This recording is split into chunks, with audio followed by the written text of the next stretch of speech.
സുരജിട്ട, ഈ സിദ്ധവൈദ്യം career opportunities എന്തൊക്കെയാണ്? സിദ്ധവൈദ്യം വളരെയധികം ഇക്കാലത്ത് നമുക്ക് പ്രാധാന്യമേറിക്കൊണ്ടിരിക്കുന്ന ഒരു തൊഴിൽ, ഒരു കരിയർ മേഖലയാണ് സിദ്ധവൈദ്യം എന്ന് പറയുന്നത്. അതിൻ്റെ ഫാദർ എന്ന് പറയുന്നത് അഗസ്ത്യ മുനിയാണ്. അതിൻ്റെ ഏറ്റവും കൂടുതൽ പുസ്തകങ്ങൾ സിദ്ധവൈദ്യത്തെ പറ്റി എഴുതിയിരിക്കുന്നതും തമിഴിലാണ്. അപ്പോൾ നമ്മൾ സിദ്ധവൈദ്യം BSMSന് ജോയിൻ ചെയ്യുകയാണെങ്കിൽ നമുക്ക് തമിഴ് പഠിക്കേണ്ട ഒരു ആവശ്യകത അതിനകത്തുണ്ട്.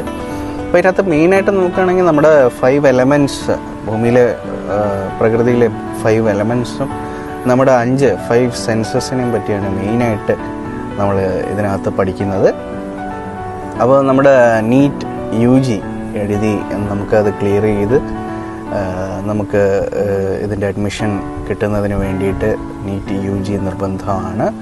അപ്പോൾ നമ്മുടെ കേരളത്തിലെ ഏറ്റവും പ്രശസ്തമായിട്ടുള്ള നമ്മുടെ സിദ്ധ വൈദ്യം നമുക്ക് പഠിപ്പിക്കുന്ന ശാന്തിഗിരി സിദ്ധ മെഡിക്കൽ കോളേജ് പോത്തങ്കോടുള്ള വളരെയധികം പ്രശസ്തമാണ്. നമുക്ക് ഇതിനകത്ത് 15% നീറ്റിൻ്റെ അതിൻ്റെ സിദ്ധവൈദ്യത്തിന് നമ്മൾ റിസർവ്ഡാണ്. ഇക്കാലത്ത് വളരെയധികം പ്രാധാന്യമുള്ളതാണ്. ഇപ്പോൾ യോഗ സെൻറ്റേഴ്സൊക്കെ നടത്തുന്നവർ സിദ്ധവൈദ്യവും അതിൻ്റെ കൂടെ പ്രാക്ടീസ് ചെയ്യുന്നുണ്ട്. അപ്പം സിദ്ധവൈദ്യം നിങ്ങൾക്ക് പറ്റുന്നതാണോ? നിങ്ങൾക്ക് അതിനോട് പാഷനുണ്ടോ? അതിനോട് ഇഷ്ടമുണ്ടോ? അതിനുള്ള ആപ്റ്റിറ്റ്യൂഡ് നിങ്ങൾക്കുണ്ടോ എന്നറിയാൻ വേണ്ടിയിട്ട് നമുക്കിപ്പോൾ സൈക്കോമെട്രിക് ടെസ്റ്റ് ഉണ്ട്, സൈക്കോമെട്രിക് കൺസൾട്ടേഷൻ ഉണ്ട്. ഓൺലൈനായിട്ടും ഓഫ്ലൈനായിട്ടും അവൈലബിൾ ആണ്. ഈ കാണുന്ന നമ്പറിൽ എന്നെ വിളിച്ചാൽ മതി. സൂര്യചേട്ടൻ കൂടെയുണ്ട്.